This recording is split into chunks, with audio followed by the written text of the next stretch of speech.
কলকাতা ঝড় বৃষ্টি ঘূর্ণিঝড়ের কবলে পড়েছে, ব্যাপারটা আমাদের কাছে নতুন কিছু না। আইলা বা আমফানের স্মৃতি তো আমাদের সবারই মনে আছে, কিন্তু আমাদের কারোরই মনে নেই, মনে থাকার কথাও না, সেই 1864 সালে কলকাতা কিন্তু এক ভয়াবহ ঘূর্ণিঝড়ের কবলে পড়েছিল। তখন ব্রিটিশ আমল, কলকাতাও এতটা আকারে বেড়ে ওঠেনি, কিন্তু তাহলেও শহর কলকাতা তো, সেই কলকাতার ওপর দিয়ে বয়ে গেছিল এক ভয়াবহ ঘূর্ণিঝড়।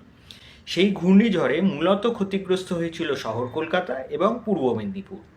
পূর্ব মেদিনীপুরের খেজুরি সেই সময় ছিল একটা সম্পন্ন বন্দর। সেই ঝড়ে প্রায় ধ্বংস হয়ে গেছিল খেজুরি বন্দর, এবং কলকাতা বন্দরও মারাত্মক ক্ষতিগ্রস্ত হয়েছিল। মানে কলকাতা বন্দরে দাঁড়িয়ে থাকা বেশ কয়েকটি ইউরোপীয় জাহাজ মারাত্মক ক্ষতির মুখে পড়েছিল। ছোটোখাটো ডিঙি নৌকা যে কত ডুবে গেছিল সে তো বলাই বাহুল্য। শোনা যায় সেই যুগে কয়েক হাজার মাটির বাড়ি ধসে গেছিল। মনে রাখতে হবে সেই যুগের কলকাতা শহরেও কিন্তু মাটির বাড়ি অনেক ছিল, সেগুলোও ধসে গেছিল। বেশ কয়েক হাজার মানুষ, মানে অনেক হাজার মানুষ নিরাশ্রয় হয়ে পড়েছিলেন।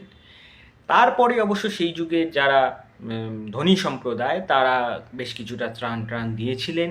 সুনীল গঙ্গোপাধ্যায়ের সেই সময় উপন্যাসে 1864 সালের বিধ্বংসী ঝড়ের উল্লেখ কিন্তু আছে।